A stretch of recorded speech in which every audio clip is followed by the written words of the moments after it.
up, guys? What is happening? We are on episode 2. Season 2, episode 2 of the Wilderness Whiskey Roundtable. I'm Ty. And I'm Max. And you are here. We're here. Welcome back. If you tuned into our last episode, we got back into it. Had a little bit of a hiatus here for figuring out all of everything. Maxwell being gone at the Camp Lake St. Joseph put a little bit of time off, which was all right. Life got a little bit busy, as it does for everybody in the summer. Yeah, everything was crazy. Hopefully you tuned into episode 1 and actually tuned into our special edition episode 2 for the St. Paul Ice Show. Yeah. We're pretty excited to talk about all of our spoils. Actually, come to think of it, I never did talk about all of our spoils. Oh, you save a little something for episode 2? I suppose I did, huh? What do you got? What do you got? That little Eskimo bag, the ice fishing bag that we got on sale. Yeah. I picked that up for my dad, who comes out and fishes with us, which we kind of talked about in the special dish. Yeah, shout out to Reeds again, I guess, because we got a pretty good deal on a little rod case at the end of the day. 6-pole? 4-pole? I think it's a 4. 4-pole. I think it's You're a right. 4. You're right. 4 with tackle storage in the middle. Yep. It's 2 and 2 on each side. Yep. It's like a hard soft combo. It's kind of cool. I've looked at it a couple times because obviously I'm hard off on Eskimo stuff. Yeah. You're hard on for Eskimo stuff, yeah, too. just a freaking brand whore over here. But it's a cool case. I mean, it actually is pretty cool. It is expensive. I mean, I think regular retail price is like $126. Yeah, I think the funny thing was he was looking at a different one that I don't think was even as good a quality, and it was even more expensive. And then we're like, well, let's see what our other options were. Yeah, we were finagling a little bit, and and he brought us over to the Eskimos. We went in between like that hybrid case to like the full soft-sided cases, which suck. Mm-hmm. Because I've hooked so many jigs and spoons and shit into them, and you got to cut the case, and it's just they fucking suck. I will tell anybody, regardless if you're going every other weekend or like once a month or something, you're just like, I just want something to carry the 3 poles I have, I still wouldn't recommend the soft-sided bags. No. They're built terribly. That mesh stuff in there that's supposed to like mitigate hooking, it doesn't work. No, and I've cut barbs off my hook because I don't want to tear apart the bag. And see, I've cut the bag because I don't want to cut my hook. Yeah, so they're just not good. No, it's terrible. Don't do it. What I would suggest is, honest to God, spend the extra $25 because if it's really all you can afford, I totally get it. That is what it is. Yes. No bad blood there. But if you got the extra $25, go buy the Eagle box. Yes, the Eagle Claw box. I'm not super sold on the Eagle Claw box either because I have too much shit. I don't think the Eagle Claw is the answer from that standpoint.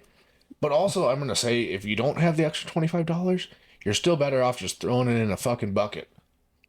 Yeah, 100%. You might just be better off just taking a bucket out with 3 rods in it. And sticking your rods in there. Because I've had so many issues. Those bags suck. And they are kind of expensive for what you're getting out of it. You're talking still $40 for a bag. Yeah, even the Shields one I think is $30. So they're just not meant for what you think. If you're just putting bare rods with no hooks in there, fine. Yeah, but who's doing that? You're right. If you want to line your hook every time you use the bag, then hey, more power to you, buddy. Good luck. But other than that, I wouldn't recommend. So Dad was looking at the Eskimo, really liked it. Couldn't talk the guy down, so I waited till the end. The very end, we're talking walking out the door, very end. People were cleaning up their spots, and finally, half the vendors were gone. Yeah, I'm like, you don't want to load this up. You got way too many of these. I'm like, what's one less? Here's the price point.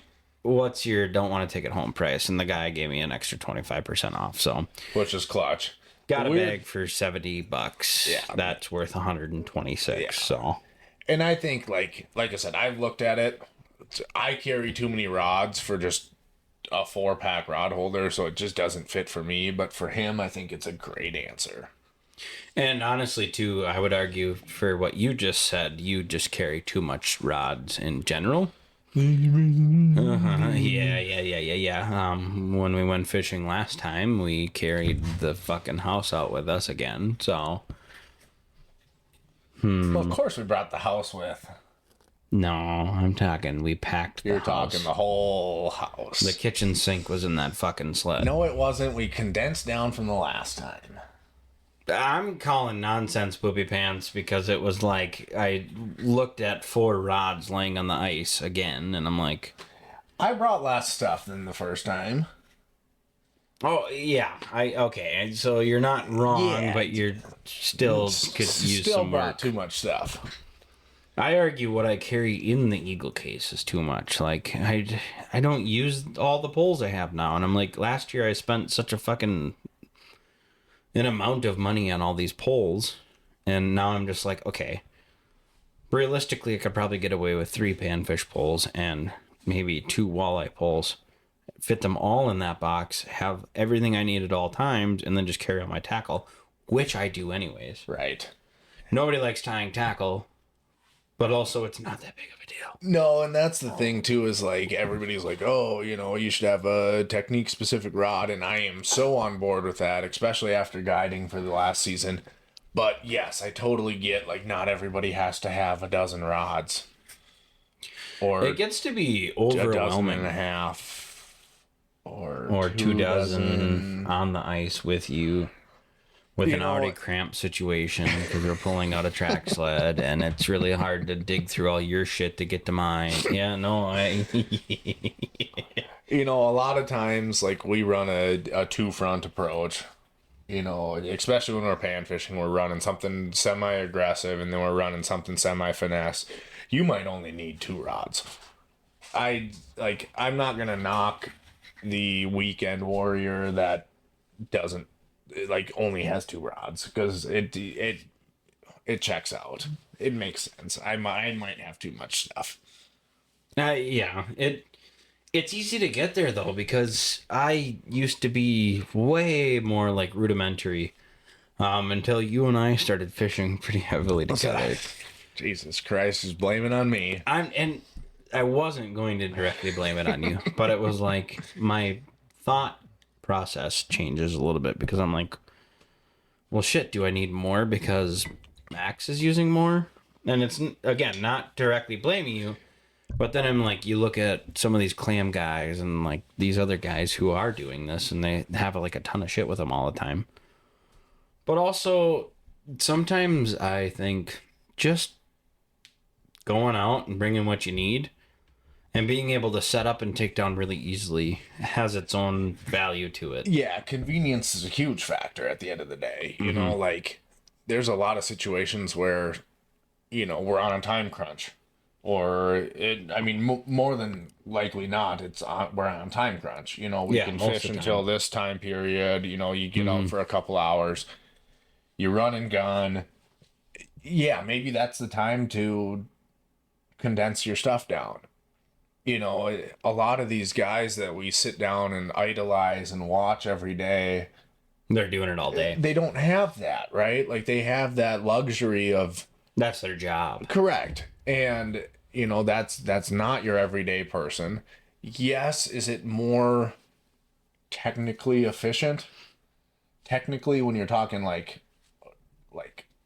technique efficiency, yes. Like, is there a rod that's better for jigging a tungsten versus jigging an ultra finesse lead versus jigging a spoon versus hole hopping versus dead sticking? Absolutely. I'm not going to lie. Like, these rod companies have it dialed. Right. But when you're sitting here talking, like, I only have 3-4 hours to go out, run, gun, fish, like... What's it for me to just bring 3 poles? Right. Like, at the end of the day, those are the scenarios where we fish with two rods and that's it. Even so, we went out. Would have been last Friday. Friday, yep. I fished with the same 2 rods the whole time, just because we were. So did I. We were popping holes like a mother. I never switched much other than like maybe bait. I tried plastics and then I switched to. I fished with the same rod the whole time. Yeah. Because in that situation we weren't seeing a ton of fish. I was going aggressive. I was trying to call fish in. Like, we weren't marking fish that were finicky to where I was like, I need to go to my jig rod. I'm sitting here ripping and you know, a spoon or a Tikka flash or something like that that's a little more aggressive the whole time. I didn't switch. Yeah. So like you start questioning, you're like, fucking A, do I got too much shit now? And I've got a whole tackle box worth of shit and it's all the same, and not all the same, but like I've got a little bit of everything, and then some things I've got a little bit of everything. Yeah, right. Or too much of everything. And so then it's like, okay, I gotta stop buying tackle. And that's the weird mentality that you trick yourself into too, is like, oh, like, fuck, like, you know, what if they're hitting white Wonder Bread and I break off? What if a pike comes in and you're like, I need 6 of them? And then it just never happens. Where it's more likely like, okay, it happens. The fish aren't on that tight of a pattern. You can catch them on a yellow Wonder Bread. And you can go buy a white Wonder Bread if you broke it off. You don't need 6 of them. Yeah, I feel like, and maybe it was last year specific, because you and I bought a ton of tackle last year. Yeah. Like because we made several trips to Shields last year. Now, part of it, mind you, I think was part of like just not being able to get out on the lakes and actually be fishing. So we were just doing things that like pertain to fishing. Yeah, just something to like cope. Yeah, it was like, we're still doing ice fishing stuff because we're buying ice fishing stuff. I will say Brands did a really, really good job of like, last year was a really good year to come out with a bunch of new shit that just like tricked fishermen into buying stuff. Yeah, I think that's a big thing of it too, is just like tricking us dumb bastards into buying more shit. Not all of us are dumb. Some of you guys are smarter than us even. Yeah. But like, you know, like 2 years ago Wonder Bread was hot, so they came out with like 3 different styles of Wonder Bread. And then like, you know, it subtly enough, all of a sudden gold was the hot color on red. So you still had to have Wonder Bread or you were going to get left behind, but you also had to have a shit ton of gold stuff. And like they came out with the Tikka Flash, and like the Tikka Flash was the new rage. So you had to go buy Wonder Bread and gold and Tikka Flash, and you had to like, there was enough new stuff that it was like they caught the fishermen. Something that fucked me up recently about kind of this exact topic, and it actually still kind of resonates with me even when we were up at the ice fishing show. I still didn't buy nearly as much as what I probably typically would have. Yeah. And that was, some guy came in and it was like a TikTok or Instagram Reels video, and he goes, y'all are buying all this Sitka and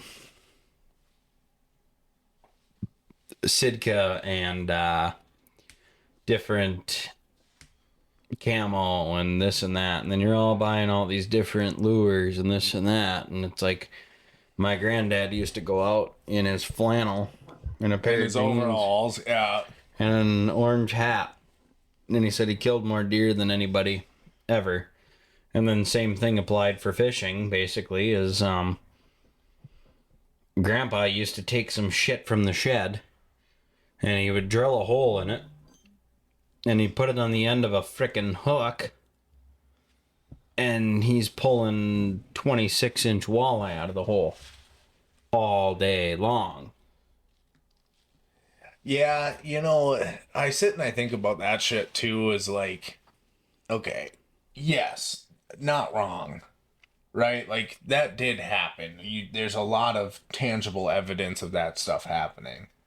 Now, there's a lot of variables that come into play with stuff like that too. Oh, 100%. You know, like, we're talking pressure. Mm-hmm. Pressure is a huge one. You know, stuff has to, like, progress with pressure. Like, the amount of fishermen and hunters we picked up over the that year that we can't really talk about, where where everybody was like trying to like pick up a new hobby and stuff. Like, Yeah. how many more outdoorsmen did we pick up over that time period where, like, just the sheer volume of people out chasing after this or that, you know, like, I don't think a fish or a deer are the smartest animals in the world, right? Mm-hmm. Like, but I do think like pressure does matter. I agree. But then also, something that really, for me, makes me question all of it is when you see numbers.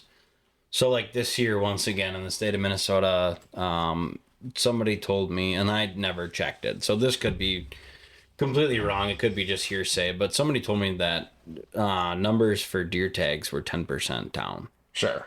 Now, over a population of the whole state, that's actually a pretty substantial number. Yeah. Yeah. And like, this isn't the first year I've heard something like that. Last year was down. The year before that was like midway. You know, it was like maybe average. So like, you hear stuff like that, and then you really question, okay, what is changed, and then where is the meet point? Because also, I don't know the numbers of what fishermen look like back in, especially like from like my great grandpa, because he was always 70s, 80s, right. So he was always big into fishing, and so were all of his buddies, and so was like his graduating class of say 30 people, 20 people, right? All of them did the same thing. Like, I've heard stories about it where like all the men in my class were pretty much on the same lake, the local lake, whatever that may be, and we're all fishing. So then it's like, okay, advancements in technology also puts more people on the ice. Sure. But are there more? I don't know. Well, and my question more so is, with the advancements that have progressed, maybe there's the same amount of people, but they're still doing something different, right? Like, at the end of the day, like, I don't think you can go out to the lake ice fishing and put a 16th-ounce standard jig head on and a minnow and catch fish like you used to be able to catch them. I genuinely don't believe that. I also don't think you can go out to the field and put oversized shell decoys out, which is the only thing that they had back in those days, or, you know, plywood cutout silhouettes. Like, I've seen progression on how these animals have changed to where I genuinely believe, like, you have to change with them. Are they changing, or are we being marketed, though? I do think they are, because at the end of the day, like, I know that I can't go out with silhouette decoys and kill them like I want to, or like those people were. You know, like, the progression. Like, I think from a waterfowl standpoint, like, I see these phases. You know, silhouettes were huge over the last 5 years. Well, I go out and I put out a big silhouette spread. I can't kill them like I used to. And that's where more than just like one or two factors play into it too. Obviously, the factors of, if you want to argue it, it would be like changing migration patterns due to changing climate patterns, or, you know, like something along those lines too, to where you're like, yes, it's different, and maybe you do need to do these things because now it ultimately just is harder. Right. But for you, that's where this question too, it isn't an easy yes or no, black and white, up or down. It's very complex, because there's more than one factor that in the last, well, if you're talking from 70s, 80s till now, we're talking 40, 50 years of change. And we see it. We see the difference in ice quality. Our winters have been warmer recently, like just basic stuff like that. So like, your bird migration and your fish population and your fish movement, it's all changing super different. rapidly. Right. So it's not a black and white, but it's interesting because I see, like, especially in waterfowl, like a 5-year swing a lot of times. So, like, you look back in the day of, like, there was no advancements in blinds. So you were hiding on fence rows, tree lines, things like that, right? You were limited to shell decoys or silhouettes, right? You were limited to pretty rudimentary decoys. It worked. You killed birds, right? Now the advancement comes into play where layout blinds exist. Full body decoys exist. So what does everybody do? They move away from the fence rows, the tree lines. They move to the middle of the field. They put out all these full body decoys. It looks really real. It's something different. You're killing birds. Well, guess what? Now these birds all of a sudden are hitting field edges again. mm-hmm. Now all of a sudden the popular thing becomes A-frames. You're hiding A-frames along field edges. You're hiding them along tree lines. You're creating your own field edges. You're creating your own, like, rough, hard lines because they don't want to be in the middle of the field. Mm-hmm. So is it still a marketability thing because of how the industry progressed? Possibly. Mm-hmm. Because, you know, as these new things come out, it allows you to do different things. The birds respond. Now you go back to a rudimentary style of, like, okay, I can go back to field edges because now everybody's out in the middle of the field with full bodies and layouts. The birds don't like it. You're going to pick up on just basically essentially going backward. So then that's where this is specifically more for me for fishing, just because I'm a little more like tenured in that. I don't know what better word for it, but whereas you're more into the hunting side of things for knowledge. So like for me, now I'm thinking consistently, especially for probably the last 10 years, we've been pushing basically different sizes, different colors, all these like big flashy, like look at me. And I think there is definitely plenty of research that's done by these companies to say, like, I can't say they don't work because that would be just bullshit. Right. But also, it's been that many years, 45, 50 years. Who's to say going back to split shot, single hook, and a minnow? Right. That maybe that doesn't provide you better, because what if these fish do just notice patterns? I don't know. I don't know what the answer is, but you question that. That's a very interesting fact because, like, when you do look at it from other wildlife aspects, you see trends like that, and we haven't seen one like that in fishing yet. Mm-hmm. What goes to say that, like, the industry isn't still just feeding you, but we've switched to a style of fishing that is more effective, going away from that specific marketing? Like, that's a very valid point at the end of the day. And there are people that are still, at the end of the day, they're going single hook, minnow, dead stick style fishing, and they're crushing them. They're producing. There's a reason that dead sticking does exist in this industry. Is the marketability so powerful, though, that that might be a more effective way of fishing in this day and age? Yeah, like for the next couple years or 5 years or whatever it may be. Who knows how long it lasts before everybody jumps on the bandwagon and before something flashy and gaudy becomes more relevant again. I think there's phases to all of this shit. Yeah, and I think it just phases kind of back and forth. I think ultimately, at the end of the day, think about it as something that's being taken. It was like, do I think these animals are all conscious enough to like be like, I seen red a lot this week. Probably not going to bite red. Not necessarily, but not necessarily not either. Right. Like there is actual proof of like whites working up on Red Lake this weekend. Right. And it's like, why? And there's not necessarily always or ever an answer to it, but there is, like, the fact that us as fishermen try so many different things all the time that you land on something that, like, is the common denominator, and it's like, okay, like, I've just used 5 different colors of tikka minnows or, pinheads or whatever. Yeah. And for some reason, all of a sudden, I started pounding them on white, and that's held true for the last 3 days. You can't argue something like that. 100%. So it's like, what the reason is, we're never going to know because we're not a fucking fish. Right.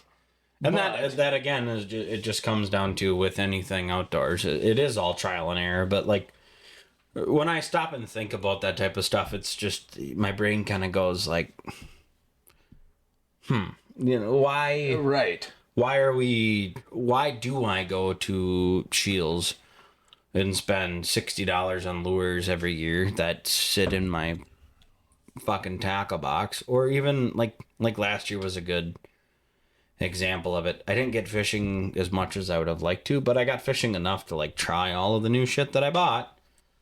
And like it was consistently like nothing was working, and then I went back to something I've used in the past, and all of a sudden it works again. And so again, there's probably not an answer to it. No, and that's something like I think the human will argue till the day it dies is like, okay, like, I'm going to have so many tools in my toolbox that I'm prepared for anything because I don't know.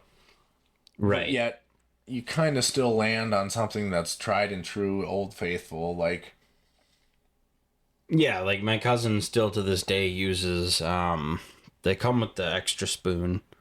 The hell are they called? I feel like it starts with a J. It's like a German name to them. Oh. God damn it, I wish I could think of it. They come with the spoon, extra spoons. It comes in a package about this big. It's in foam, and it's laid on the foam. Swedish pimples. Swedish pimples. Not German. Swedish, German, I was aiming at something. I just poked Swedish pimples, yeah. For some reason, I fucking hate them. And he, till this day, is pulling fish on them like it's his fucking job to do it. And I've never caught a fish on one. Neither have I. And see, that's the weird, crazy thing about all of it. Is like... Is it just technique? Like, it's so frustrating. But sometimes. That's the amount of variables that come into play. Is like, is he just jigging it slightly different? Does he have something figured out that I don't? Because I can't buy one on it. Something that I hate is he calls himself the fish whisperer. Oh, God. But guess what? It's fucking true.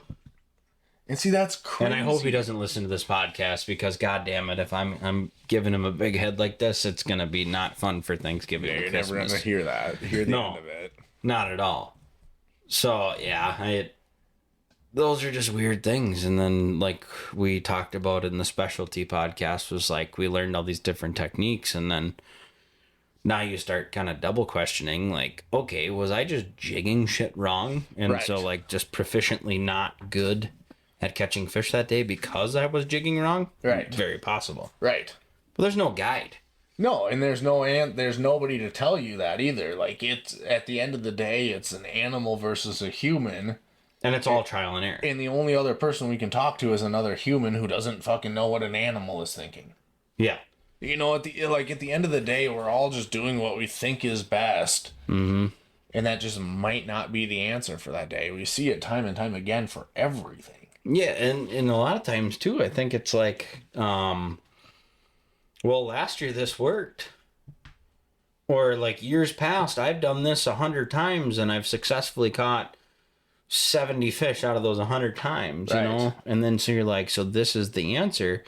But then all of a sudden you get some of the days that we've had where all of that comes into play and nothing advances on it. Yeah, so nothing you're like, connects. It doesn't work. Like, you start questioning it at all.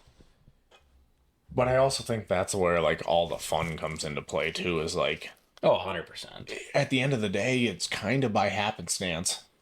Well, it is fishing, not catching. Yeah. Well, I mean, and it's and it's cliche. hunting, not killing. Right. Like at the end of the day, like you don't, as much as you think that you can control any of it, you don't, because at the end of the day you are going after something that you don't actually fully understand.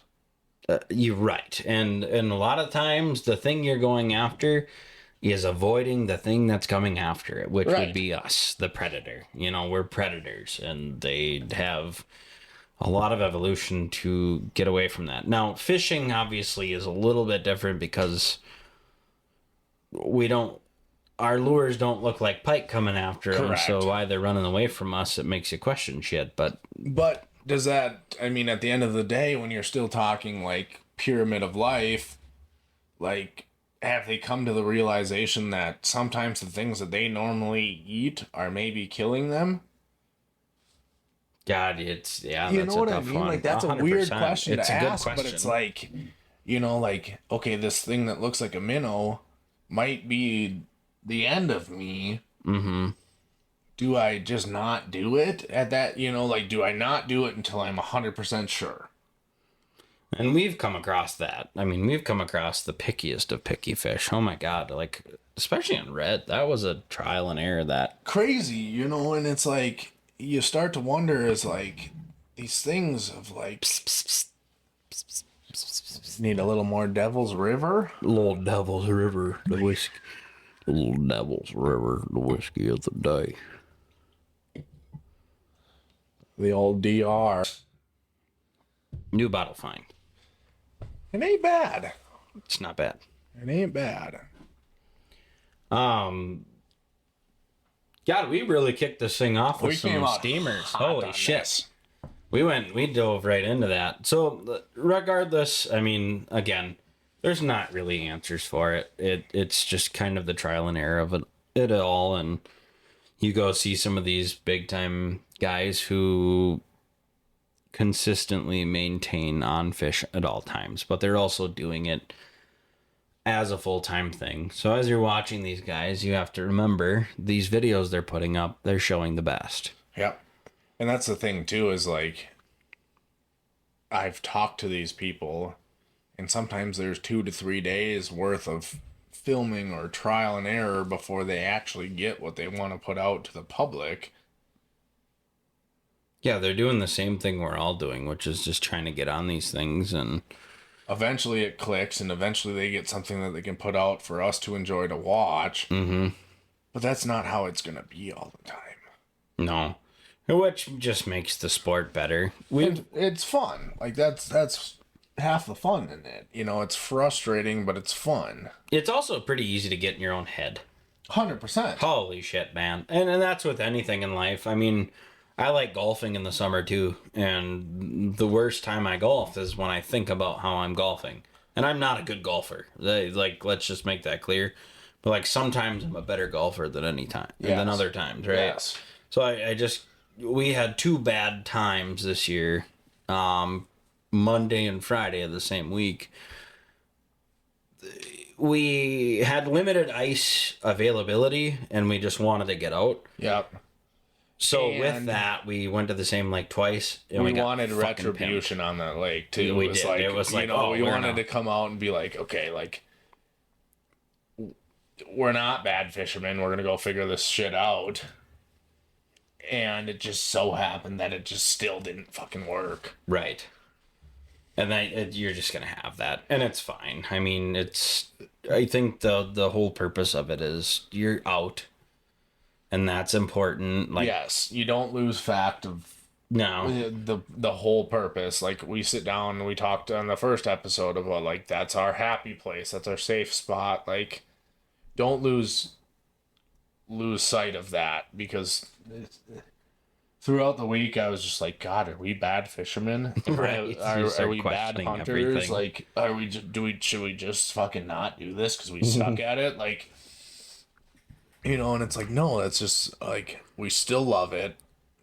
That comes back pretty quickly with, like, a retribution thing. You instantly, the next day, or you sleep on it, and you go, yeah, but what the fuck else am I going to do? Right, like, I'm still going to do it again. Yeah. Like, I think at the beginning of the week, I was like, I think I'm a bad hunter. Yep. And then yesterday, I hunted again. Yep. You know, and it's like, no fault to me. No, It just didn't work.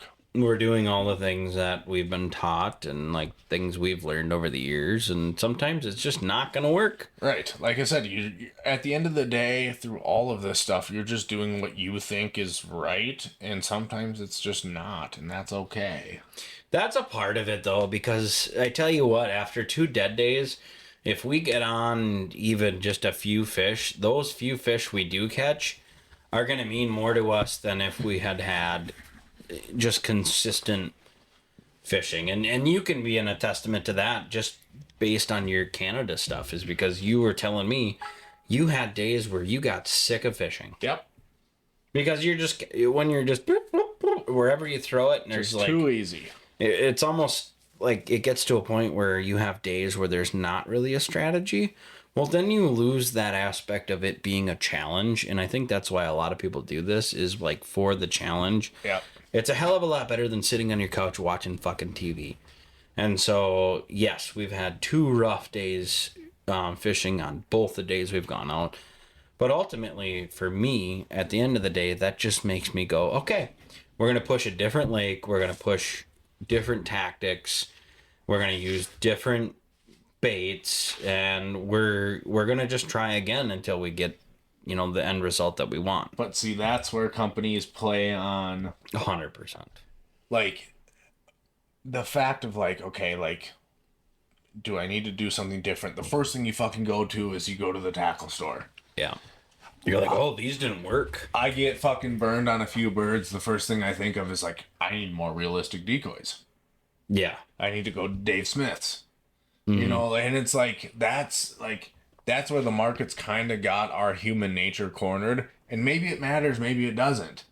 And maybe like we don't have the right thing in our tackle box. And maybe that thing you go buy at Shields does hit that day. But it won't the next. Right. But there's not. No absolutes with all of that. It's like... I think we put rhyme or reason to things that actually don't have rhyme or reason. And I think it's really easy from a marketing standpoint to take advantage of that. Is like, oh, you're not catching fish? Well, our guys are catching fish on this. Yep. Without the disclaimer of our guys are going out every single day and scouting for the fish that are biting on this. Right. So it's a give and a take. If you're working like we are, we work, we're working till we work 40-hour work weeks, sometimes more. And so the time we get out there is the time we have, and that's all we have. So most of you can relate to that if you're getting out during the week, especially. And then if you're just on the weekend, it's even worse, because we get a couple days a week usually where we can sneak out, before nightfall. And some people don't even have that. So if you're going out on the weekends and you're even more limited. Yeah. You got one Saturday to be out there, or one Sunday, and I can spend 5 hours out there. And I have a big testament towards that, because I've got a little 2-year-old daughter at home.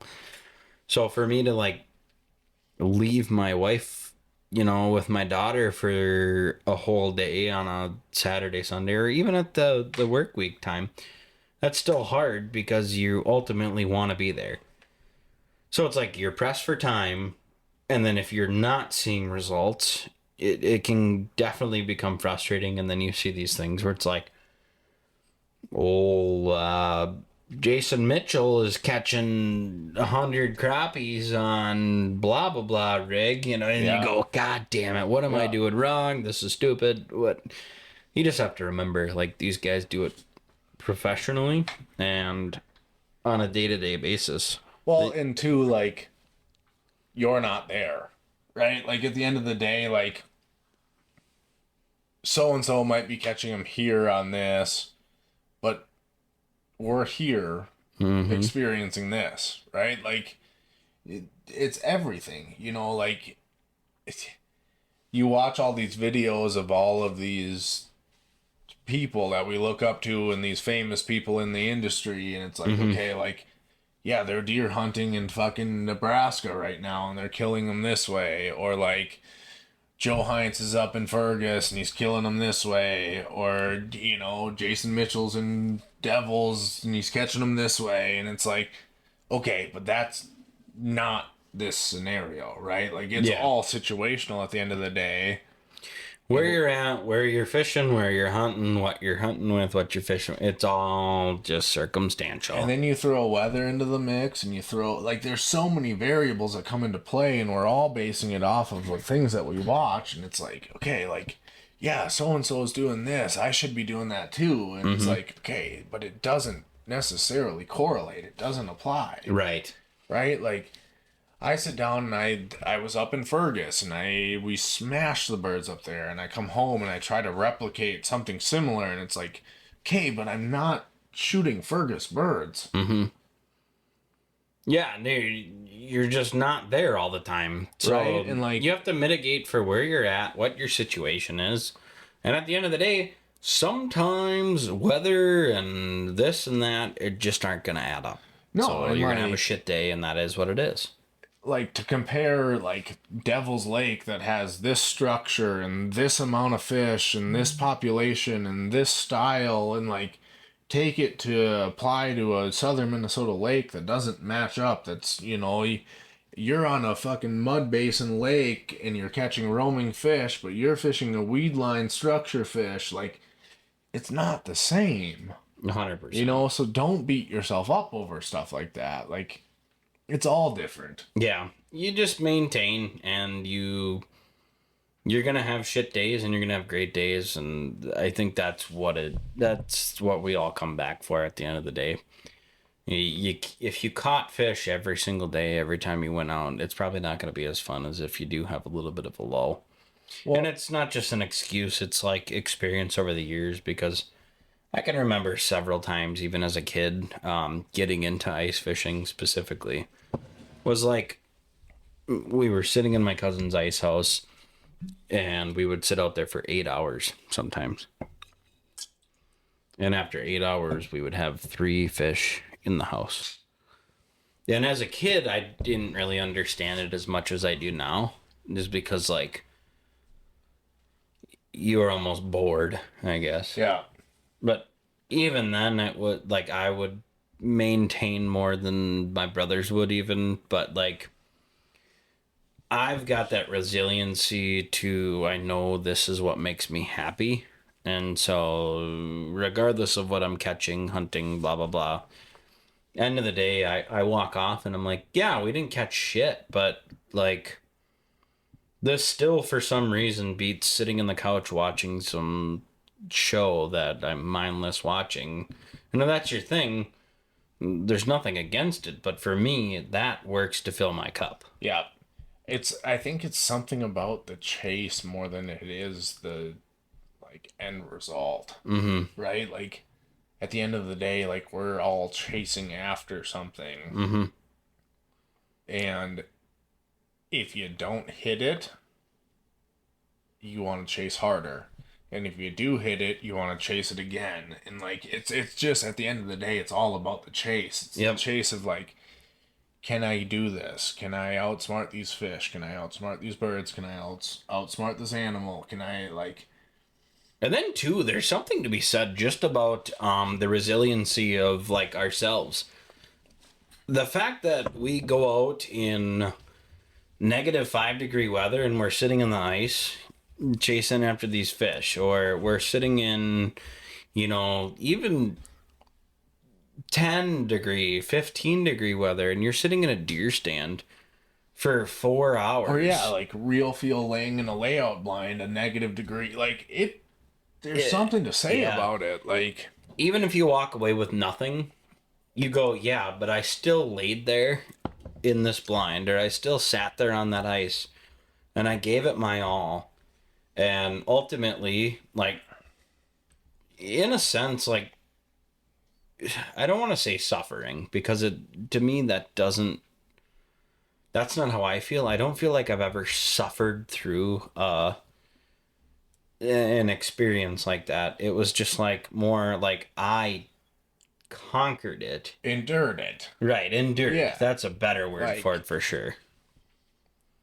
And, like, I think it's even more fulfilling because it's after something that like you legitimately love doing. Like you can endure almost anything when you enjoy it. Like you have to truly at the end of the day enjoy what you're doing. You have to enjoy the chase. You have to enjoy the ins and outs of it through and through. Well, a lot of us can like relate to this, but you go to work every day and if you hate your job, especially, you're pushing as hard as you can to get through it because ultimately you got to put food on the table, right? Yep. So anytime I'm not doing that and doing something hard or something that takes a little more like mental resiliency to push myself through it, excuse me, ultimately at the end of that, I've pushed through something that I love now to basically say I don't get a bird, say I don't get a fish. I'm out there because I do love it. So I don't... That's still better than going to work that you hate and you're not enjoying. Like, I came out here with anticipation for getting something, but also that's not expectation. Exactly. Anticipation versus expectation, right? Yep. And I think it's a fulfillment thing, right? Like, you do something because you have to do it, or you do something because you want to do it. Right. And nobody has to fish. No. Nobody has to hunt. No. You do it because you want to. Now, when you look at that and you break it down, if you want to hunt, you just want to hunt. You don't have to kill something. You know what I mean? Like, at the end of the day, the goal is already accomplished because you're doing what you chose to do. You didn't have to do it. You chose to do it. Yeah, you're out there because you want to be out there, and I think there's something to be said about that for sure. It just... Like, there's an icing on the cake for sure out of the deal, but, like... You don't necessarily nobody's getting off of work and saying, hey, I have to go fish. I have to do this to survive. That's not... We're not there as a society, right? yeah. Like, 99% of people aren't living that life. They're saying, hey, I like fishing. I want to fish. So don't lose the fact that you want to go do this activity with the fact of unfulfillment because you didn't catch something or you didn't shoot something, right? Like, and I can't help but think, especially to our viewers here, we're probably all on the same board, so maybe we're beating a dead horse at this point, but I like just giving the perspective of it because if you don't think about it, sometimes it does discourage some people. Yeah, and 100%. It shouldn't, just because if you're in it and you're enjoying it, it's not necessarily about what you're bringing home. It's just like the experience you had to get there. And again, ultimately you will eventually end up on some birds, or you will end up on a deer, or you'll end up on some fish. And then like that, all of the trial and error that it took you to get there realistically is what's gonna be the fulfilling part. It's right. It all becomes worth it. Slaughtering something every time. Right. And the fact is like, us as humans do take something away from every outing, every failure, every tough situation. Like, you learn stuff. Well, and there's always a story that comes with it. Yeah. Like, you come home and you're like, God, like, sure, nothing flew, but I had this brilliant idea to try this. And it's like, oh, okay, like that, you learned something, you tried something, there's fulfillment within that without the end goal of taking something. I think my favorite part about all of it, honestly, I shouldn't say it's not my number one, but it's definitely in the favorites. Disattaching from the world. That's where it gets me. When I'm on the ice, I don't think about anything other than what I'm currently doing. That's my cup filling seminar, regardless of what I'm doing or, whatever we catch, whatever we don't catch. Ultimately, I am out there. My brain is clear. And I think as humans, we need that. And that's something that our culture is like moving away from. But realistically, we all started as hunter gatherers. That's how every society, that's the hunter gatherer like style people are the ones who survive cataclysms and Through apocalypses, all that type of stuff, Yep.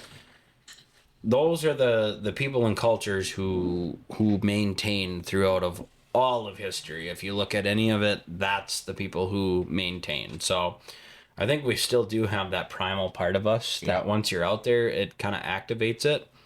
And I think there's just something to be said. Like, I feel like maybe, and it's not for everybody. Some people just don't have the want or need or whatever to do that. And that's completely fine as well. But like for us, that's what our lives are, or how we continue to live like fulfilled, successful lives, is like getting out there and doing this type of stuff. Yep.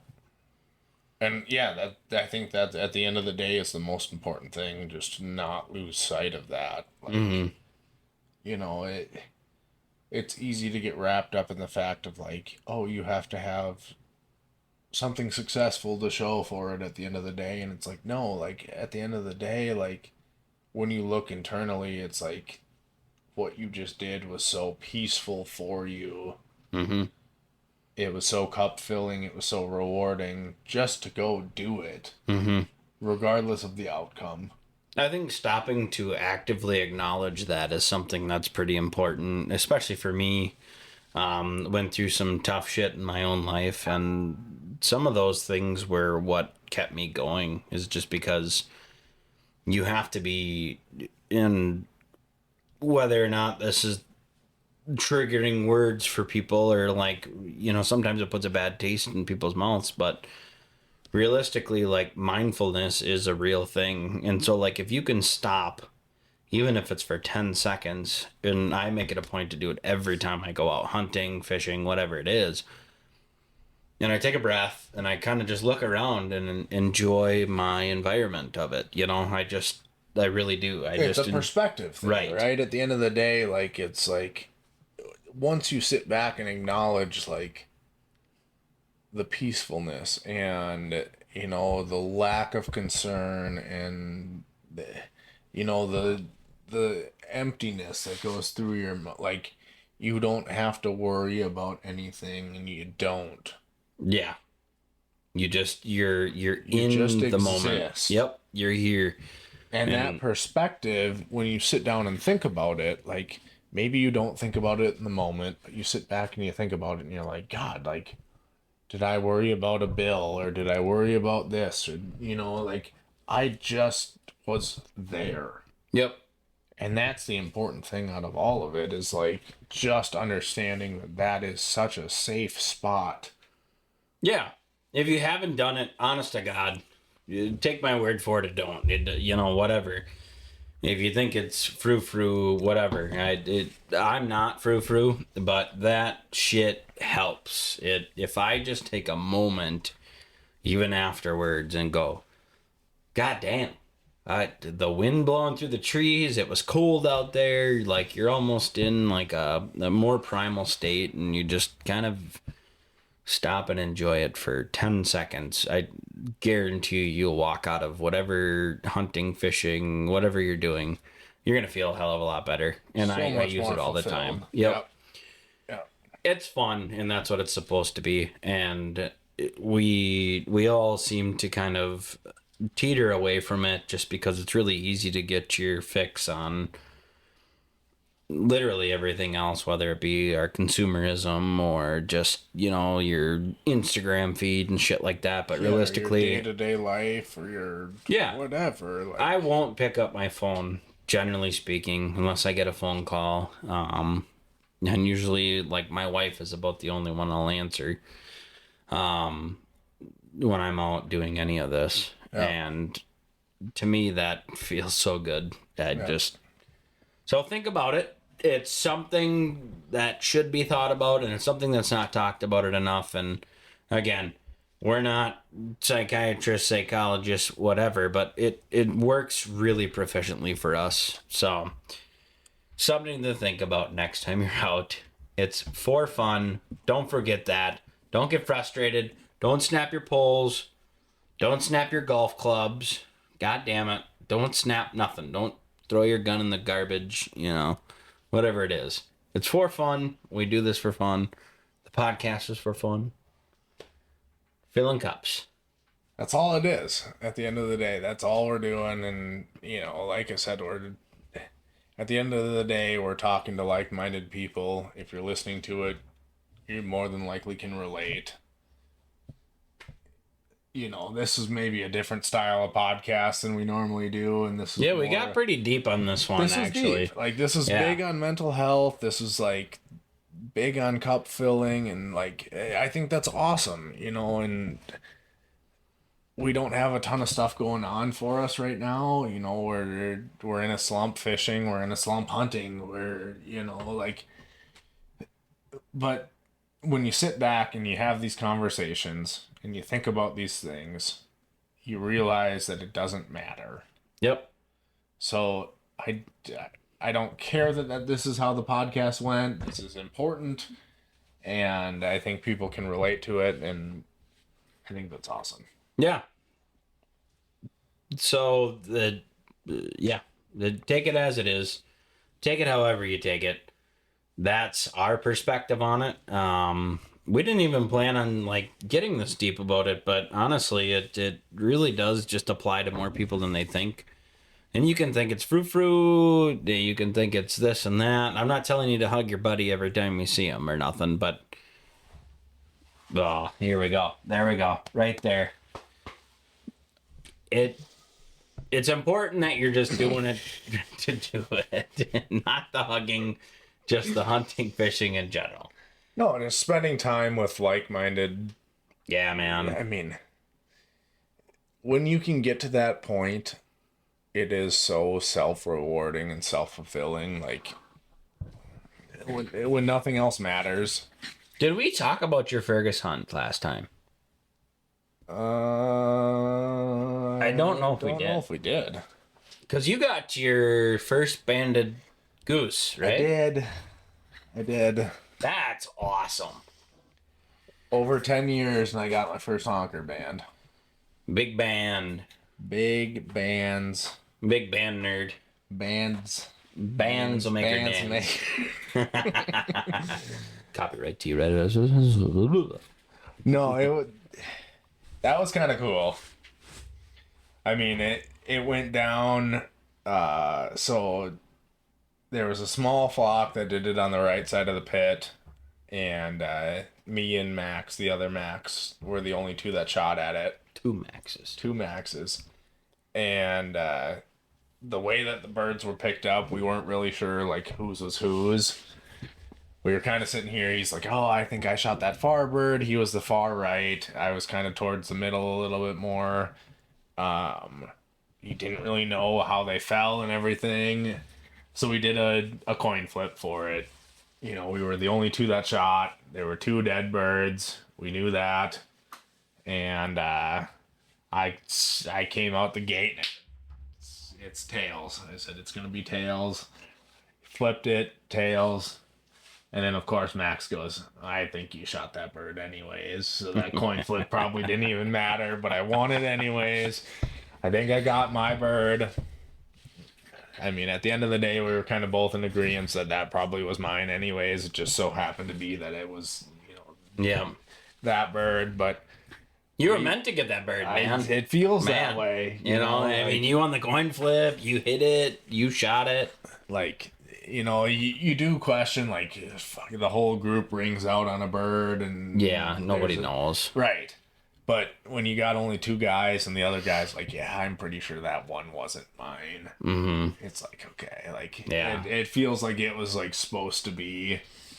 Well, and they landed far enough apart too, to where a guy could kind of figure it out from where you shot, and Right. where he shot, and like he was like, okay, like, you know, Joe comes back with 2 birds in hand, and it's like, okay, one of them's banded. You don't know which one he picked up that was banded. Like, it's hard to tell, but at the end of the day, like, it's like, okay, like, you know, you saw him pick that one up in his left hand, and then he goes, picks up the far bird in the right hand, and he comes back, and the left-handed bird's banded. mm-hmm. You can kind of assume, kind of thing. Too, like, what bird was I aiming at? If you really start to think about it, you can kind of figure it out. Yeah, and like it makes sense for him to have shot the far bird because he was on the far end of it, right? Like that's just how it kind of like by the book you're supposed to shoot. Like, yep. You know, like you let the middle people shoot the middle birds, you let the outside people shoot the outside birds, and it just kind of works that way. So when you break it down, it's like, yeah, you almost start to think it's like, okay, like, was it supposed to be like, right? It kind of, there was something that was like, not even a question. It's like tails. Yeah. That worked for some reason, like the 50-50 flip still lands on tails, and it's like, okay, like, yeah, it worked out in your favor, and also like, so I always kind of have believed in everything happens for a reason, anyways. Right. As cliche as it sounds, but I just do. I've had a lot of things in my life where it was like, oh, like mostly my perspective on that came from most of the dumb hard shit I've done, to where it's like, oh, okay. I started to believe it more probably in the last couple of years than ever before, because I was like, oh, well, this happened, and now it was hard as fuck to begin with, but it gave me this. So yeah, I think it's a big application to a lot of things in life. And the weird thing is like, and it's kind of eerie that you sit down and you think, and you're like, okay, like, if that was my bird and I was supposed to get it, yet it came down to like a true like 50-50 probability coin flip, yet it still landed in my favor. Mm-hmm. Like, that's kind of creepy to sit and think about. It's like, if that's your bird and you deserve it, like, other's, I mean, you both have shotguns, you could have just dueled over it. Well, that's what they said too, is like, I've never seen a fight to the death. And it's might not even have to be the death. The guy who takes the most BBs in the leg loses. Yeah, that's fair. 1, 2, 3, draw. Max pussied out. He's like, "Oh, dude, that's your bird, totally." Like, yeah, that's your man. I think that was yours. I don't want to fight over it. You know, but it's like, it comes down to probability, but somehow the universe is still like, "Yeah, that's yours," so it's gonna be tails. Well, ultimately, regardless, it sounded like you guys had a pretty good hunt up there. You took a pretty good haul of birds home. We smashed them pretty good up there, and it was weird, you know. Like, we did a pit hunt, and it was our first pit hunt, and they didn't roll like we thought they were going to. You know, like, they didn't start coming off the roost until a little bit later, but when they did, it was like, it was hot and heavy. Mm. And then I love it hot and heavy. You know, they started coming off on the right side, and we were killing them off the right, and then it was like, all of a sudden they were just killing them off the left, and it was like almost everybody in the pit got their fair share at birds. Mm-hmm. And then it's like, okay, it started getting so hot and heavy that it was like, okay, we're gonna put the nail in the coffin on this one. We're gonna dial it in. By the end of it, Danny and Lester were the only ones left with birds. And it was like 1:30, and Danny was like, okay, we can probably call it whenever. I don't have to kill them all, Right. We'd already killed 9 limits. It's like, we don't need to do 2 more birds, whatever. Like, if it happens, it happens, kind of thing. And, we had 10 people in the blind, and I think we killed 48 or 47, but I think we were 3 shy of a full 10-man limit. Yeah, that's cool. I mean, that's fucking wild, and you don't get that every time, and especially when you're doing like a guided kind of pit blind hunt, something like that. It's going into it once again. Anticipation versus expectation are 2 very different things. So like, not knowing either one of those, you're anticipating to see birds and probably get, but to come that close to a limit especially with how hunting's been around here, that's a fucking win, man. 100%. Like hunting around here has been bullshit this year. It hasn't been great. Everybody's kind of talked about not having a super great year. And so to go out and find a place where you can actually be successful, again, made it 10 times better. And yeah. And you know, like somehow like we had already set up, you know, like I had that set up since August. We hit it on the fucking head, like snowstorm on Wednesday. They absolutely smashed them on Thursday. Of course, it's still going to be almost just as good on Friday. Yep. You know, so we were there Friday and it was like, okay, like every pit in Fergus limited out on Thursday. Yeah. You know, like they smashed them. I killed the full limit on Wednesday back here for ducks. Like I knew that snowstorm was going to be good, so I was like, I got to go out tonight. Kill the solo limit. Thursday they smashed them up there. Friday we fucking killed them too. You know, like it was just it just so happened that it worked out. Like the weather, the migration. Like finally we got some weather. Yep. Finally a bunch of new birds pushed in. And just we just killed them, and they killed them for like 5 days straight up there after that too, which was nuts. Everything was kind of just in line. It was like the stars aligned, and it's like, yeah, how the fuck does that happen? I don't know. There it is again to our point. Right. If you wait, good things will happen. If you build it, they will come. They will come, and they did. I'm gonna come. Ugh, don't come. Don't come. I'm gonna come. I do have to take maybe a pause. A little potty break? I gotta piss like a Russian racehorse. I gotta be honest. We're gonna pause it here. We're back. Pee break. Quick little potty break. You know how it is. You gotta go. You gotta go. It ain't nothing new. This is a good little river into the whiskey of the week. The Devil's River. We're drinking the D River here. The DR, the Dominican Republic. It's... God, that'd be nice. It'd be nice to be there, boy. Oofta. This is specifically their agave bourbon, which is kind of something new for us. Initially very kind of... gross. Yeah, like the shock of it was... very sweet, very shock factor 10 overpowering. out of 10. Yeah, for sure. I'm like, whoa, I'm not sure I like this. The first sip I took, I actually did one of those like and like unintentionally.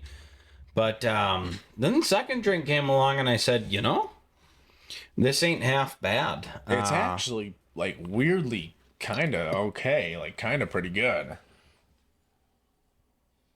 It very much so has an agave smell to it. Yeah, so like agave, like relating to tequila style, like super sweet, like I don't know, like I almost relate it to like some sort of artificial sweetener, like I would put like agave into like my coffee or something. Like it feels like it's like overly sweet. Yeah, which is fine sometimes. Definitely not bad. I actually mixed a couple of ginger ales in with it. Hate me or don't, whatever. We've talked about this. Yeah. So we don't care how you drink it. I don't care how you drink it. Snobs. No, I drink a lot of whiskeys just on ice, and I have my preferences. This one was new. It was overly sweet. I also have to behave myself, so I put some ginger ale in it, and it wasn't bad. Yeah. So I'm also now just drinking it straight again. Yep, we're back to our tasting, like our true tasting notes. Honestly, it's not a bad bottle buy. What'd you pick it up for? $29.99. That's not a bad bottle, I think it was a $30 bottle. It's something kind of fun and different to have in your stockpile. I went into Arnold's Liquor Emporium,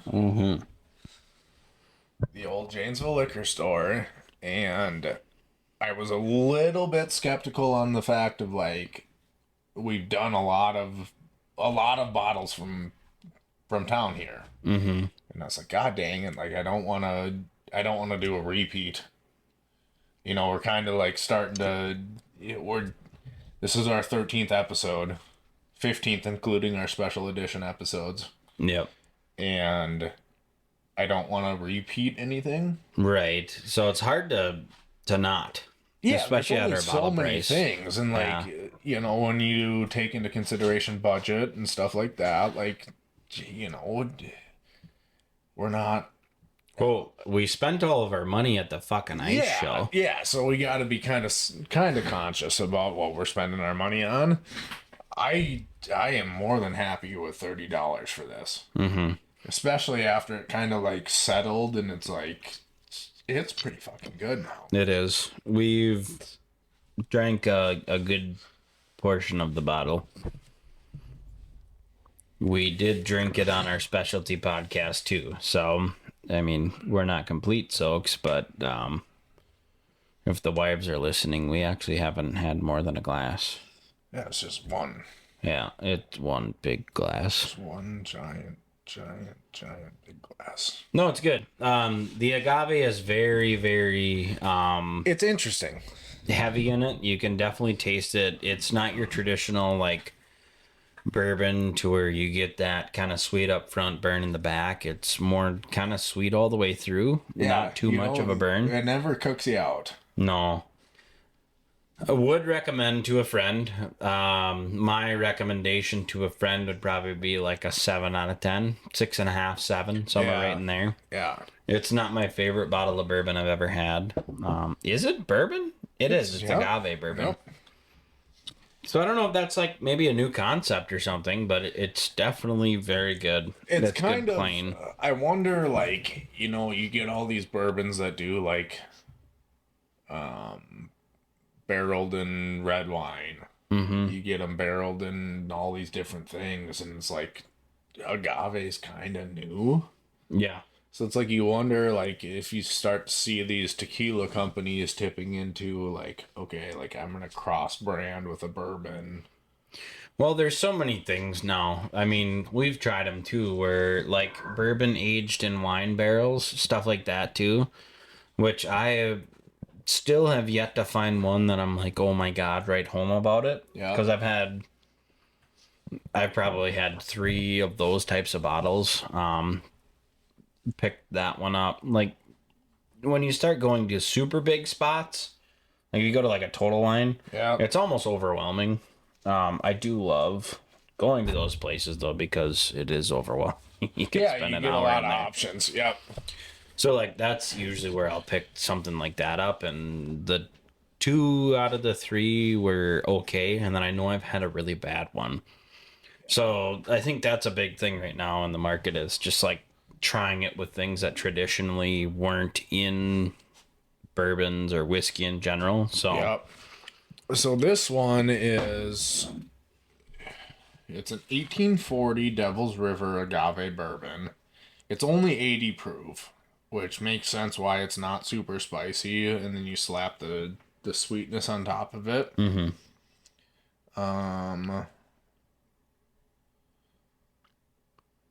Kissed with agave nectar, this tasty bourbon is crafted to provide a smooth and slightly sweet finish.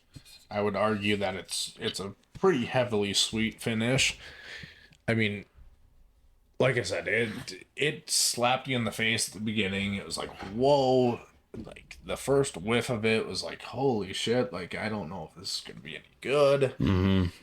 It's super sweet. Like, under my jaw is where I felt it right away. I took that first sip and it sent the spikes under my jaw, and I was like, yeah, I'm gonna be honest, it's pretty fucking good though, actually. Yeah, I've enjoyed drinking it for sure. I will say it's pretty light. I mean, in realms of bourbon, it's not uncommon to see 90 to 100 proof. You know, if you guys want the sound of it. That's the sound of it. Makes a big difference what it sounds like. You know, like a lot of your spicier stuff, you're tipping into ryes in the 110 or so, but this is 80 proof. It's pretty mild. I mean, it's pretty friendly as far as things go. Like for people who don't like bourbons. Yeah. Like, if you don't like spicy, alcohol-y bourbons, this would be... It's pretty forgiving in that sense.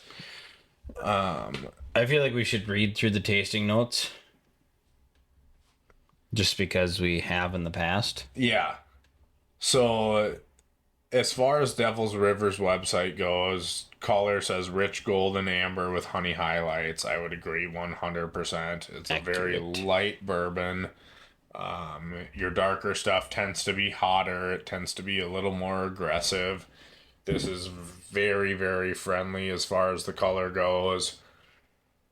On the nose, we get a spiced gingerbread and honey, which I'd argue that. I don't. That's a tough one. Maybe the honey. I don't smell the gingerbread. No, I feel like the ginger should be more pronounced in a gingerbread. Right, that's pretty... Because we've had whiskeys where it was very, like, ginger aggressive. Yeah. Ginger-esque. And I wouldn't pick up on that. Especially not, like, when you say spiced gingerbread, like, to me, like, that's such an aggressive taste and smell. It tastes... Or it smells boozier than it tastes. For sure. Like, when you smell this, you're like, ooh, this sucker's gonna burn. But yeah, it doesn't. And it doesn't. Taste, we're talking ripe fruit, spicy sweet pepper, and whipped butter. I could see the whipped butter. Yep, and I can totally get behind the ripe fruit. Mm-hmm. The thing is, it's so sweet that, like, any spicy anything just goes right out the window. I'd agree. So the ginger's gone. Like, when you talk spicy sweet pepper, like, I picture what they're saying. I can taste what they're saying. It's not really what they're saying. Like, I'm not getting spicy anything from it. No, I'd agree. It's not a spicy whiskey. It's a very nice, tame, smooth, sweet whiskey. As far as bourbons go, it's not as bourbony, I feel, as most, but it's still... As arguably anything we've ever tasted on the podcast, probably. Mm-hmm. Yeah. Now, I will say, like, the very, very last, like the back end of the swallow, if you're gonna argue any, like, heat at all...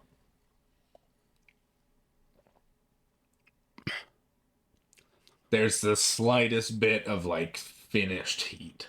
Yep, there's a little burn at the back end, enough to but it's like it follows so quickly with sweetness to where it's not uncomfortable, it's not gross. Like, no, the back of my tongue isn't spicy. I taste more of the front of the tongue, which is nice and sweet, and it's not... I wouldn't even argue that it's overly sweet. No. I wouldn't go any more sweet. No, I think any more sugar or sweetness or agave or anything, like, it would be overbearing, but... If you went heavier with your pour in a old-fashioned, I would honestly argue, so you do a double shot of this in your old-fashioned, you could probably do less sugar. No syrup. Yeah, like, I wouldn't do simple syrup in it because the agave picks that up pretty easily. Yeah. But you throw a cherry in there, and I would probably do a little extra orange bitters. Extra bitters. Yep. For me, anyways. Something to dial it back just a smidge. Yep. Like, you don't need any extra sweetness, so you don't need a sugar cube. I wouldn't put a sugar cube in this. No, you don't need syrup. You don't need... I think it's plenty fine on its own. Throw your cherry and orange peel in there, and you'd have a nice, solid, like... I'd really like to try this as a straight-up old-fashioned with just some bitters and a cherry. Yep, because I think it would be dialed. I think you dialed with some ice, just like 2 or 3 ice cubes. Do your orange peel, a nice solid orange peel, and give that a swirl around the glass there. Oh yeah. I think this is dialed for an old fashioned. Mm-hmm. I really do. Would recommend, like I said, 6.5 to 7 out of 10. I would recommend for a friend. We've had bottles on here that I wouldn't give to a enemy. So Yeah. this is a good one. I think this is one that it's very forgiving for somebody who's just getting into bourbons. If you have a light bourbon palate, this would be a good whiskey to start on because there's not an overwhelming burn at the end of it to where it would stray you away from bourbons. Realistically, the taste profile is really good. And honestly, if you're just sniffing it, the sniff is very strong, but the taste is very light and forgiving. So, again, I would give it a 6.5 to 7 to recommend for a friend. And this has been a Tyler Bourbon Tasting, brought to you in part by Kellogg's. They're great. Devil's River Agave Bourbon. No, good stuff. Give it a whirl, guys. Let us know what you think.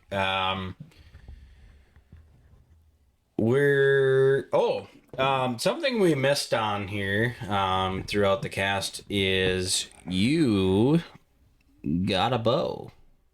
New bow. Who dis? New bow, who dis? New Bohemia. New bear bow. Not naked. Not specifically for bears. But it's a bear bow. Bear bow. Old Fred Bear makes a pretty good bow, in my opinion. I got a little glimpse at it. I haven't got to see the full Taki. What is that rated for? What's your pullback? 55 to 75, I believe, if I remember correctly. That's a big pull. It's a big pull, which I think, and don't fucking haze me if I'm wrong, but I'm pretty sure out of the box they come somewhere in the middle, so it should be 65.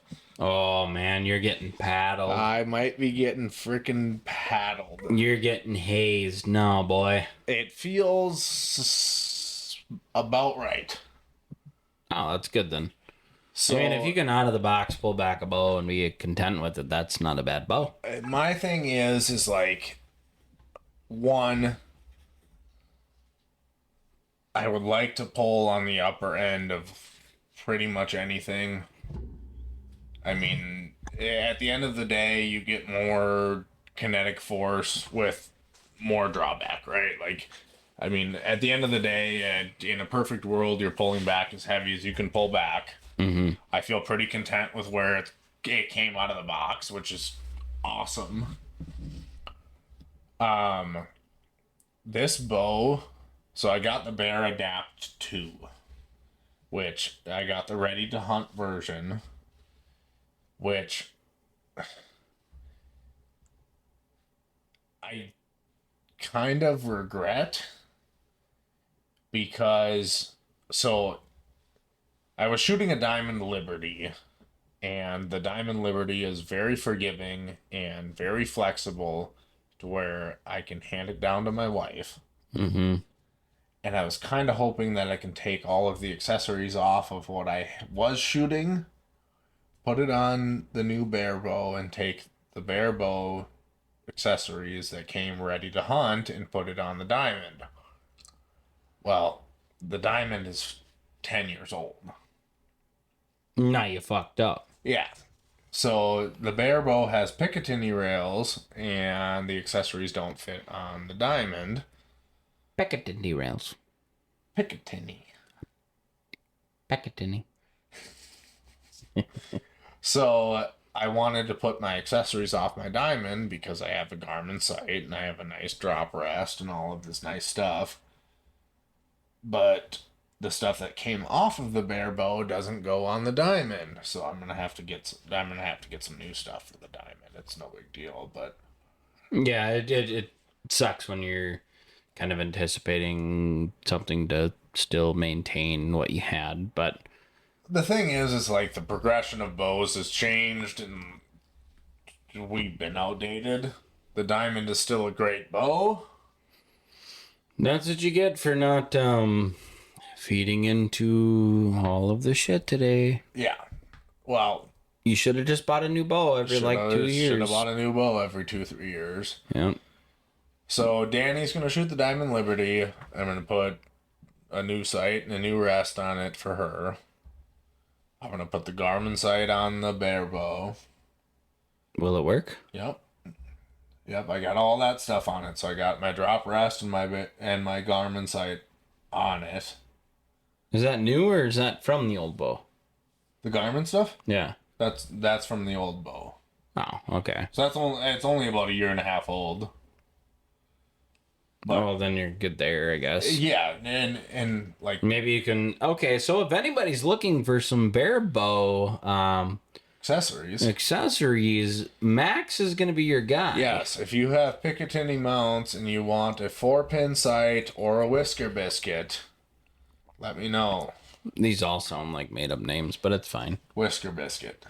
Made up. Whisker biscuit. Whisker biscuit. Yeah. If you guys are looking for some whisker biscuit, go to your local bakery and ask for them. Go to your local Burley Bakery. Burley Bakery. No, so that's the thing, is I'm probably going to hold on to that stuff unless somebody makes me a really lucrative offer. It'll be a pretty good backup. I will say I'm really, really impressed with the bear bows. I've never shot a bear before. Have you still never shot it? I've shot it now. You did shoot it? I did shoot it. In town? No. I'm just calling the sheriff's department. It's fine. No. Not in town. No, I'm pretty impressed with how it came out of the box. And I will say, like, the Picatinny stuff doesn't really matter. I was able to put all my old stuff onto it. It fit perfectly. It shoots incredibly. I am extremely excited to shoot it for spring turkey. Yeah, that'll be fun. You had talked about getting into some deer hunting, which is surprising because we cut fucking 200 of them up every year. Yeah. The thing is, at the end of the day, is in the fall to winter period, if we have another year like this that has slightly worse ice, I need to do something to stay sane. I know, I hear you. I have to. I'm not hunting deer. I'm going to pick up some baccarat or something. Baccarat? Yeah. No, I'm not going to do that either. A little cribbage? We could probably, like, pick up some more card nights or something. We could do some card nights. That would be fun. Because arguably... Baccarat is not it. No, I don't. I have no interest in learning that. No, but it would be fun to do some more card nights. That's something we all forget. God damn it. I feel like this is just a off bracket touch point, but I grew up in a card family. Yep. And I don't think we play enough cards anymore. No. And this is the time of year. Even if you play stupid card games. We played King's Cup. Yeah? Yeah, Family Thanksgiving. Where you stick the card into the tab till it pops. Yep. Haven't played that since like college years. It's still so fun. Oh my god, it was fun. Stayed up way too fucking late playing it, but of course. That's usually what happens when you play cards. No, 100%. Get back into playing cards. If there's anybody young listening to this who goes, well, I don't like playing cards. Well, when's the last time you tried? Learn your cards. Little bastards. God damn it. And learn how to count them, too. Yeah. 100%. Good luck, but yeah. We play a lot of rummy. I like rummy, euchre, buck euchre, wizard is a fucking game, boys and girls. Listen up here. Go pick your guys up. Go pick yourselves up a game of wizard, it's called. Don't buy the cheap one with the stupid cardboard bid games, but it's kind of like euchre in a sense. Okay. I don't know if I've ever played a wizard. Well, good, because whatever you're doing this weekend, cancel it, because you're going to come over and play that. But that's when we play with the fam. I think you can play up to 6 players. It's either 6 or 8. I don't remember, but it's kind of like euchre. You high card lead, or there's a trump suit, right? And then whatever's led, you follow suit with. Okay. And then pre-hand, you bid on what you think you're going to take for tricks. Okay. Yeah. And so you go through your hand and you try and get your trick amount. And if you go over, basically you're minus 10. If you get exact on, you're plus 20. And then every trick you take, it's plus 10. So it's pretty fun because you have to be really strategic about it.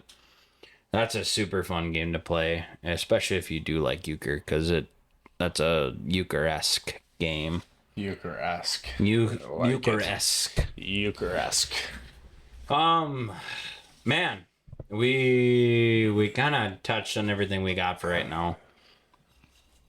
We're hoping to get some more fishing in, obviously, this week. This will be posted on Monday. It's currently Wednesday. And so we're going to try and get out fishing, get you guys some more content. Talked about a lot today. Listen in to the special episode that we're posting, and we'll kind of go from there. We talked about the ice show, more info on that. Other than that, I think that's about all we got for you guys tonight. I think so.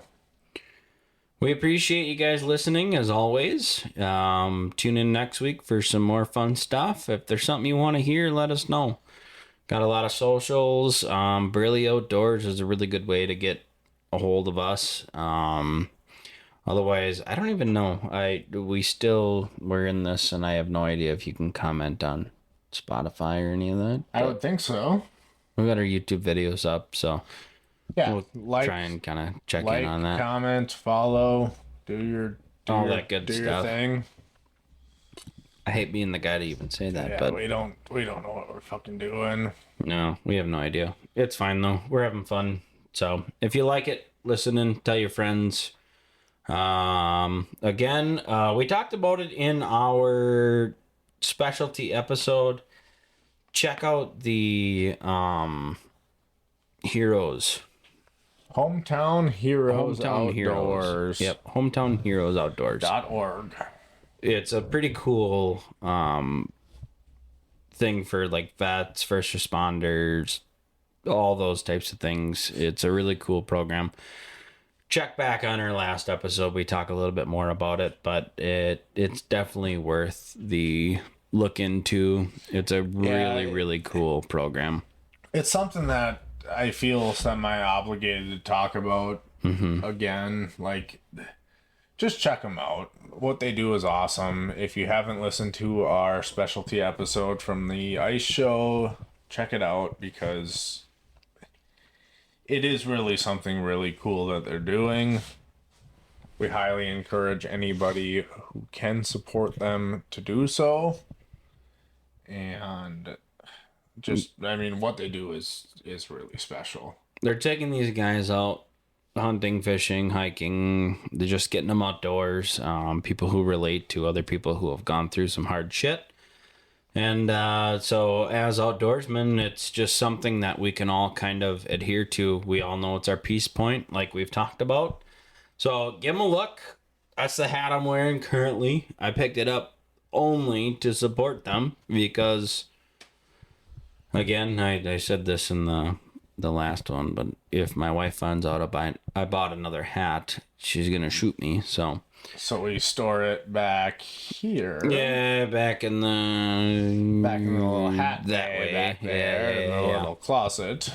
Yeah, so don't tell my wife. But anyways, guys, thank you so much again. Appreciate you listening in. Keep telling your friends about us if they're interested in some outdoors bullshit talk. This is us. That's what we're doing. We got a little bit of everything going on. So thanks again. We all hope you have a good night. And as we close to the holidays, probably have another one next week. We'll probably not have one the week of Christmas. We're going to try. We'll see what happens. But just bear with us. Thanks again, and good night. Cheers. Clink. Bye.